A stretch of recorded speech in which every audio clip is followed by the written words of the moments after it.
California Lieutenant Governor Gavin Newsom, D., a former mayor of San Francisco, is the odds-on favorite to become governor. Gavin Newsom is doing something odd. California's lieutenant governor, the Democratic frontrunner in this year's race for governor, looks like he's trying to help GOP rival John Cox by trumpeting Cox's endorsement from President Donald Trump. Newsom, and a pro-Newsom super PAC, have blanketed the airwaves with attacks against Republican John Cox that would sound an awful lot like an endorsement if a Republican campaign were airing them. John Cox stands with Donald Trump and the NRA, the narrator in Newsom's 30-second ad intones. Helping out a Republican in Tuesday's nonpartisan primary may seem counterintuitive, but it's the result of the Golden State's top two system for picking who will be on the ballot in November. The top two performers on Tuesday will proceed to the general election, regardless of the party they belong to. While the move may help Newsom in the general election, some Democrats in California say he risks hurting the prospects of fellow party members in other races, and that could be a dangerous game as the national party looks to California in its quest to retake the U.S. House of Representatives. He's just going to screw everybody below him, said Natalie Higley, Northern Vice Chair of the California Democratic Party's Progressive Caucus and a supporter of long-shot left-wing candidate Elaine Easton, a former public schools chief in the state. It's almost like he's completely forgotten what it's like to be in a smaller race. Newsom seems to be going all in with this gambit. While his campaign would not reveal the size of its ad buys when asked, the ad has aired statewide across California's expensive media markets for over a month. That means it has surely cost the deep-coffered candidate more than $1 million, if not more. Newsom's team has also bombarded registered voters with text messages reminding them of the Trump endorsement. The campaign admitted to HuffPost that after an initial text message blitz targeting registered Democrats, in subsequent blasts, it reached a broader universe of voters that includes the state's Republicans. Just got this text from Gavin Newsom, volunteer. His campaign prefers at the rally on Cox. Guess what? I do too, and be careful what you wish for, sneaky Gavin.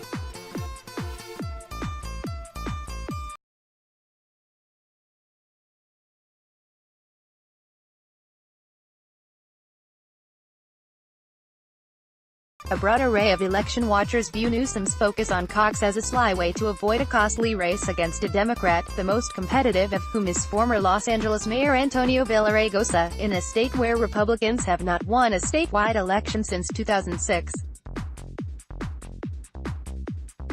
Newsom campaign spokesman Nathan Click claimed that the main goal was to draw a contrast between the frontrunners, and insisted that the campaign did not micro-target Republicans. But he did acknowledge that these measures might have the effect of rallying Republicans behind Cox, and made no effort to deny the possible ancillary benefits of that. Of course, public polling showed Newsom and Cox leading the pack, with Cox a distant second, as far back as early April, before the Newsom campaign began its ad blitz. He's just going to screw everybody below him. Karen Bernal, chair of the California Democratic Party's Progressive Caucus, but the governor's race isn't the only one this year, and some in Newsom's party worry that this Machiavellian tactic could increase overall Republican turnout in November, and thereby undermine the chances of Democrats flipping down ballot seats.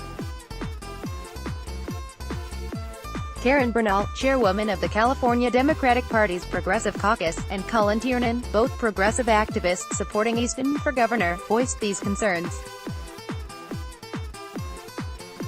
Newsom's move could crash the blue wave, said Tiernan, a Fremont-based Marine veteran who chairs the California Democratic Party's Veterans Caucus. Villaraigosa's campaign did not immediately respond to a request for comment, but a billionaire-backed, pro-charter school super PAC supporting Villaraigosa pointed to Newsom's messaging as evidence that the lieutenant governor is putting his personal political fortunes ahead of his party and state. "This is in keeping with Gavin Newsom's track record," said Gary Borden, executive director for the California Charter Schools Association, advocates, the political arm of the trade association running the super PAC.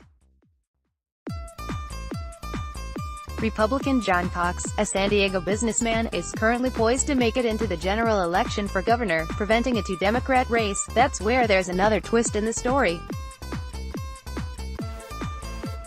Borden's Super PAC, Families and Teachers for Antonio, has also engaged in its own bit of expensive interference on the Republican side. In a bid to elevate Villaraigosa by depressing support for Cox, the nonpartisan pro-charter school group spent $1.1 million attacking Cox, a San Diego businessman and accountant, as insufficiently conservative.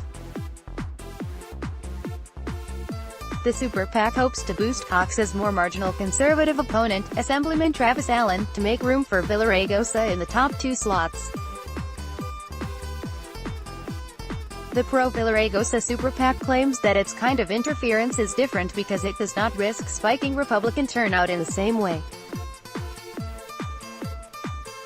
But that is less a reflection of the more moderate Villaraigosa's principles and more a serendipitous feature of his underdog status. Griping about Newsom is the latest Democratic headache unique to California's top two primary system. The problems this system creates for Democrats in a high-enthusiasm year have been most evident in contentious House races in Southern California. In that part of the state, a glut of Democratic candidates threatens to split the Democratic vote between multiple contenders, locking the party out of the general election. What's more, the stakes are especially high in California, where Republicans hold just 14 of the state's 54 congressional districts. Hillary Clinton won 7 of those 14 districts in 2016, making the state especially fertile ground for Democratic pickups of the kind the party will need to retake the House in November. The state party has long viewed the prospect of having two Democrats at the top of the ballot, in both the gubernatorial race and the Senate race, where Sen. Dianne Feinstein is likely to face fellow Democrat Kevin DeLeon, as a silver lining in an unfortunate situation created by the top two system. The theory goes that without a Republican gubernatorial or Senate candidate to support at the top of the ticket, California's dejected Republicans would be more likely to stay home entirely and make it easier for Democrats in contentious House races. A Newsom-Cox showdown for governor takes some of the air out of that scenario. It compounds the top two problem, said a prominent California Democratic activist who declined to be named for fear of undermining the likely Democratic frontrunner. Former Los Angeles Mayor Antonio Villaraigosa, D., is running against California Lieutenant Governor Gavin Newsom as a slightly more moderate Democrat. By all appearances though, the National Democratic Party does not share these concerns. The Democratic Congressional Campaign Committee, which supports Democrats running for the House, has not issued any public statements aimed at discouraging Newsom. A partisan race for the top of the ticket could possibly be a net benefit on the Democratic side, said a national Democratic strategist familiar with the race. Fear of having a Republican governor could drive out Democrats more than the sort of motivation Cox could provide to Republicans. It's of a piece with the argument that Newsom's campaign makes.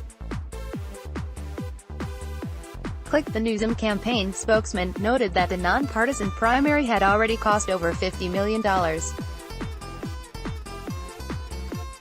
A Newsom-Villaraigosa battle would undoubtedly cost tens of millions more, while a less competitive Newsom-Cox race would free up donor resources for down-ballot contests. If Gavin is the Democrat in the race, the state party can run a fully coordinated campaign up and down the state, which, among other perks, would enable it to benefit more directly from Newsom's fundraising, argued. One way or another, the exorbitant chess game that Newsom and Villaraigosa are playing strikes many Californians as still more evidence that the top two nonpartisan primary system has been a failure. The policy became law in 2011 thanks to Proposition 14, a 2010 ballot initiative promoted by then-Gov. Arnold Schwarzenegger, R. To restore the traditional partisan primary system, Californians would have to undo the current policy in a new referendum. In the meantime, the policy's biggest victims might just be the state's hardened progressive activists, many of whom trace their involvement in politics to Bernie Sanders' 2016 presidential run. The state's militantly progressive, pro-Sanders nurses union, the California Nurses Association, is backing Newsom, largely thanks to his pledge to prioritize implementing state-level single-payer health insurance. Villaraigosa has made opposition to the proposal a centerpiece of his campaign, but Sanders turned Easton backers like Bernal, Tiernan and Higley argue that an intra-Democratic contest for governor would offer more opportunities to pressure the eventual winner to embrace progressive positions. By contrast, a contest between a Democrat and a Republican would encourage the Democratic candidate to court centrist voters, and potentially take progressives for granted. The candidate's top two inspired gimmickry smacks of the cynical campaign tactics and backroom dealing that Sanders acolytes believe is a part of a rigged political system. People are frustrated with the two-party system, and this was meant to be a way to address that, Tiernan said. But they just opened up a whole other can of worms. Download. Do you have information you want to share with HuffPost? Here's how. Photo Gallery 2017 Scenes from Congress.